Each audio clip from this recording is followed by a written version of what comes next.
Abusiafo nyame sha bibia aha Ghana Ashanti TV best say be subscribe to the channel no fa modwe chebra e wo comment section nyame sha nyina Ghana teacher for mo say Messi Kofi AY3ka say bi wo say akanni ba ene ye di dwantire ebu ni se kana mighty akanni a wasua kana manwe no onu mom ni yetimi di odwan ti ebu no se eye kana mighty enye daga atini ba a teacher for amakoje ntetiye ebinumu akoye omo masters abo degree ekirade a motena ho ma John Dramani Mahama odi mwakatua from 2012 di besi 2016 edada mo yemu akuafo yemu sabi dwadini ba no otidwom eton momone no ya na ada no sahwini no otini kokko aseti kokko ne ya na ada no wo asabi wakwaje ntetiye asua de wumom tina mebu be no akanni a sabi wasua kanamanwe no onu mom ene yetimi di wodwan ti ebu ne se ye kanaman ti enya daga atini ba sabi even kanaman se kura da ho awonim aboakro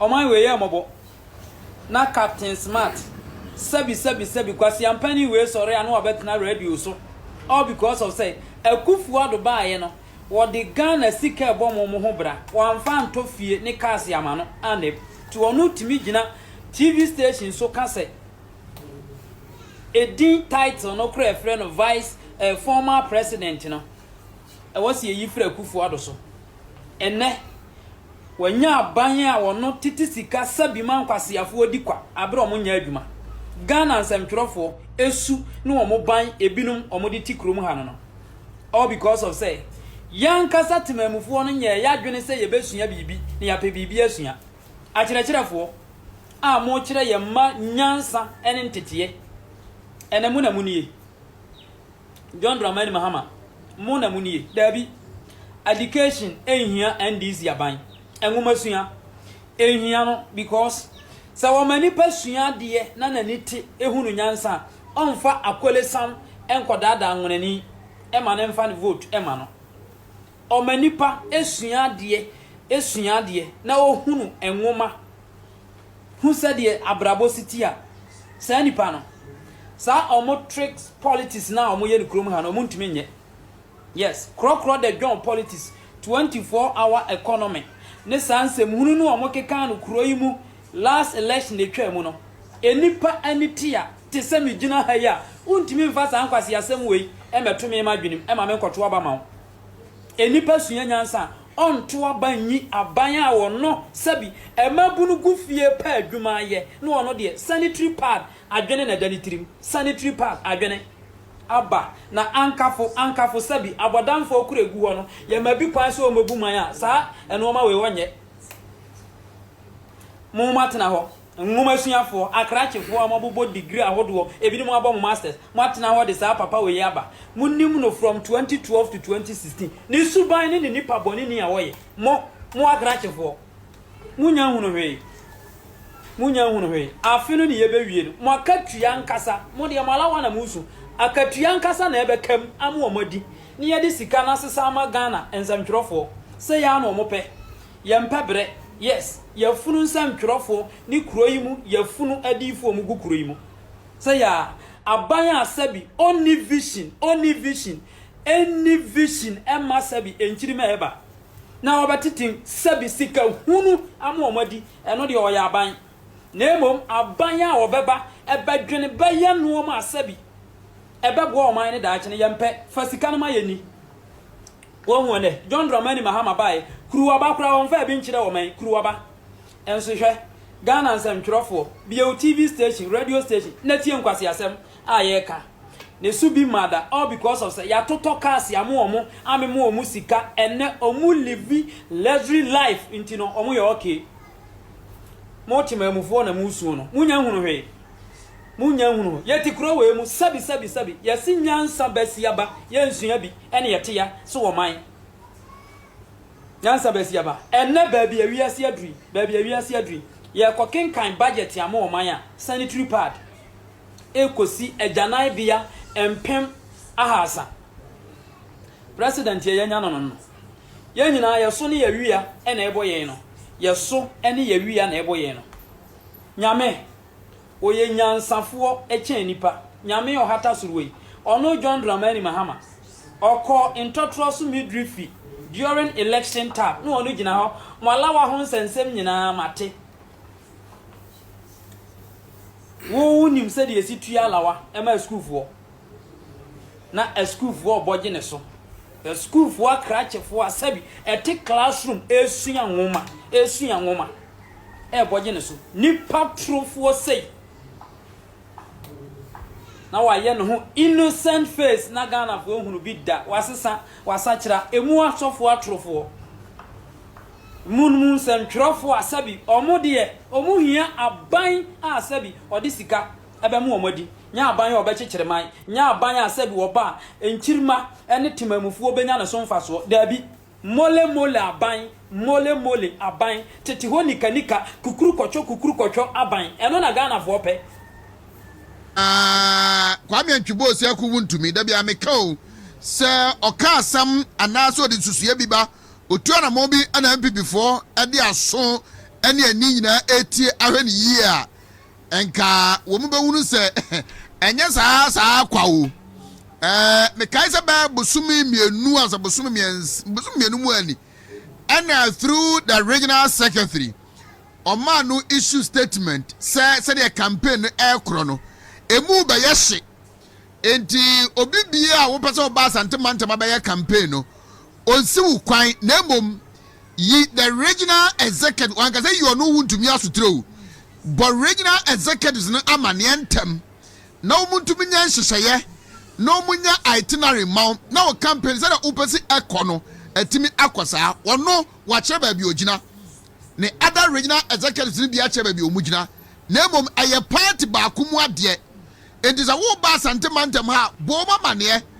na antutuya wo so muyema no omunya maw na obi mposo fresa oba wo matumi aka chense da bi candidate A or B awa ha obekọ constituency wey obekọ constituency wey ntu betumi aba constituency na okọ no emfa wo na ma de makọ clash anase eda obefiri hanie ofiri akọ a wo nso aba ada nkofo som ono wane hwan na de medi won yaw eye lawyer George Pon Kwabri is former presiding member asema okotwere fa wuntumi ho no attack him nam say well omu na akosko mu ya lawyer for omu na kura certificate to omu ni wiase nyansa nyina ena yegyae na konkon ho enne ena ahyase eba no wey eye ho comedies I can say on authority say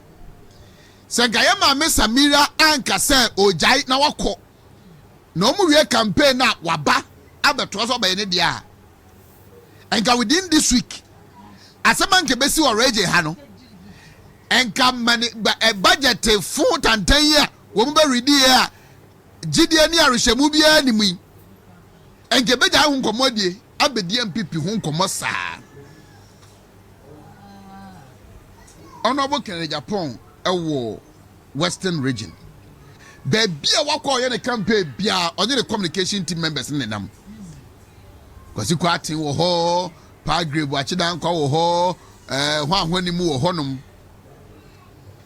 Samira in the Ashanti region from last week no one said this week or have because na ko ye 21 constituencies straight na wokọ no asaba be ye 26 na aka no and then quickly they arrange say na to shimra na to shiba no omu nyina jai kere Japan achidi eno mo di na chiaba eno na obi wo Angel FM eno na obi wo Pierre FM obi te hanum ne ade eti nkomo be create tension in the region no make cancer mo a ebehye abufuo na obi from Dr. Baumia camp are responded and the obi hu ano yes consensus we have Samina ekọ ho no na to hye so ekọ ho no no makohia oya consensus officer na kwaka say da bi Samira so obanti munya ya omunyai mu be hu ano so arrange meeting eti niema nke besisi wa region hanom no thank God Samira as intelligent humble as she is, like her husband, and was brave mama near ma. Me campaign, me na me di kan wa ha me ye me de. Nanso no, constituency chairman mon kanche omo ya bom mo yashombo se ye ba ne se biribinti mintumi mba. I'm going back. Now to Shinyane campaign, I will come. I'm about to ask me die. A dear Ben, a more show party. Why do you deliberately want to create problems in the party? Are they? Yenimsa opposition are yakono. And yan the opposition. Yenimsa mumubi die. Opposition munibi. Because you are enjoying mumubi mukrunum. I would the black kese in the NDC. And when we were in the power, mumu contract ye, mumu juma ye. Abayisi sa ye ba ye no, wo mususu a party na abenti omo hwamo. Mu di so mfaso. Enti anya hwe, yenim sa mo de enkamo. Ba ye mu bi de ekan ye. Edma mo nsa party no mfa maye. Maka no wa hanum several times say, ne ekoso e no, campaign aye no, ebinum ajepa. Said they will take advantage of our internal elections. Nobody has said party no. Now no me catch you say sikabi ebe free o man bi so aba. Now it is coming to work on weakening the NPP. Na nya bonche so fo na beji sika no. Eye ni ankofo. E na beji sika no. E dey aye party no wo dey say party no. Because I am memua John Mahama ni NDC and to me more money ye answer than another Dr. Baumia and then a pound for a. The only advantage they can take to win the 2028 election is to weaken the NPP. It do your former CEO, men can't say CEO was from your angels, from your saint. No, a binu more in him say, Nema Muya, no, it's Yamra. So the law will take its course. But deliberately, Omuba said that she said Ghana for before. Afa Abraboa, your point is libi ye, and someone back can to Musono. Chesa, you not even sympathize with them. Near the bail condition, I can see to two Muso. And then on the quiet, Omo Fred Binum behind the scenes, say, whoa, yeah, showing some. And one can one to Uko Radio Suko Kasa, Uko TV Suko Kasa, we will come after you. This is what they are doing. Tomuyana and far, then they will sow seed of discord within our party. Someone can create confusion in the party. Nanka de omuye asiene say. De omuye asiene say. Me say, Obia want a private life so control. You didn't have Bayano, Obia to mean shed your own fanye. Bayanim more chimpana in the other party. And so you are comfortable when we came to opposition, no, and come on, Yenim. More money, other party members, opposition party members, our business ventures, joint business ventures. Until you were scratching their back when we were in power. And then when the tables turned, they are also scratching your back. Eti mumubi party na opposition 4 years old, 8 years old, 12 years old, and famo ho. Because a common nemo. Eti moje pass mo be say party no. And then someone monkey can ending in a swan. You ask yourself, why? Are they really with us?